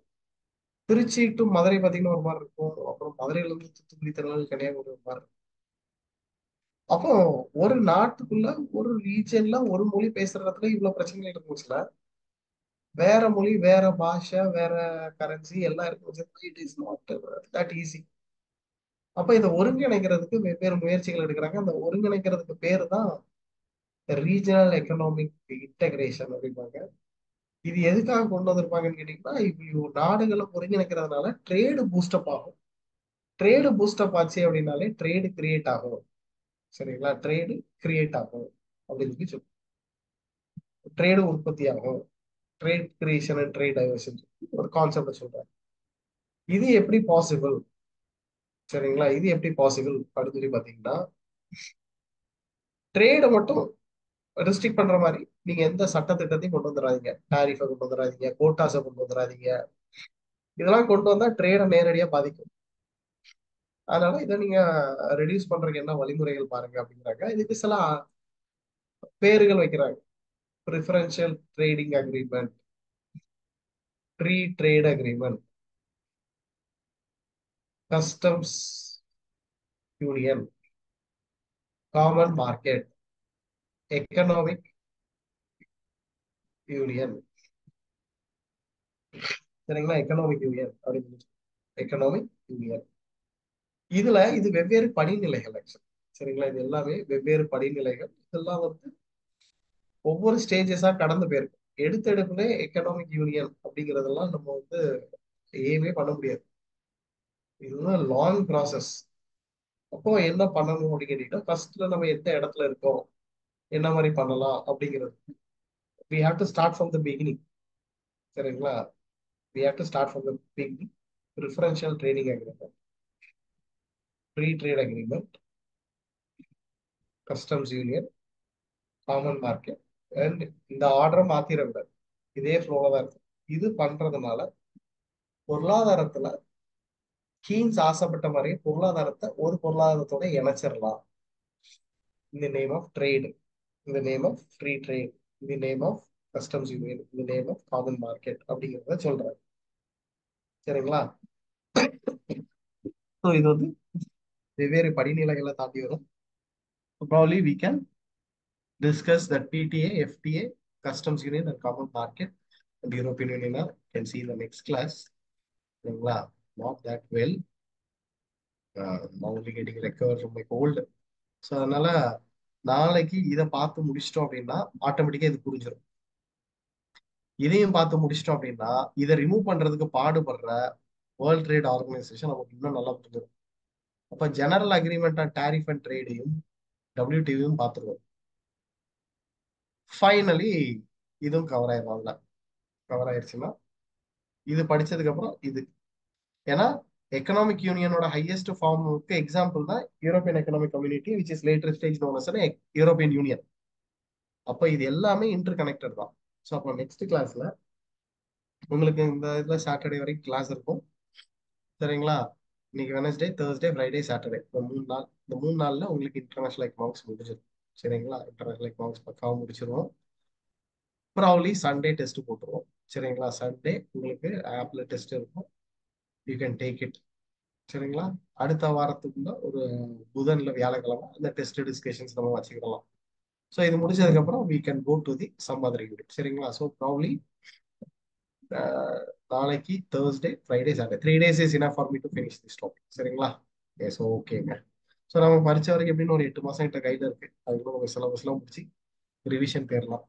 ஸோ நான் இங்க பேரலா ஒரு யூனிட் எடுக்க முடியல, நீங்க அங்க பேரலா இன்னொரு யூனிட் ரெக்கார்டட் வீடியோவாகவோ இல்லைன்னா உங்களுக்கு இதாவோ உட்காந்து பாருங்க. சரிங்களா? பேரலா உட்காந்து படிக்கணும். சரியா? ஏன்னா நமக்கு சிலபஸ் வாஸ்ட், அதை கவர் பண்ணணும். ரேங்க் எடுத்து பாஸ் ஆகணும், டாப் 10 ரேங்க்ஸ்ல வரணும், டாப் 20 ரேங்க்ல வரணும் அப்படின்னு நம்ம முயற்சி போடணும். இந்த முயற்சி புதுமலையா நம்ம எப்போது. சரிங்களா? Yes. So with this we can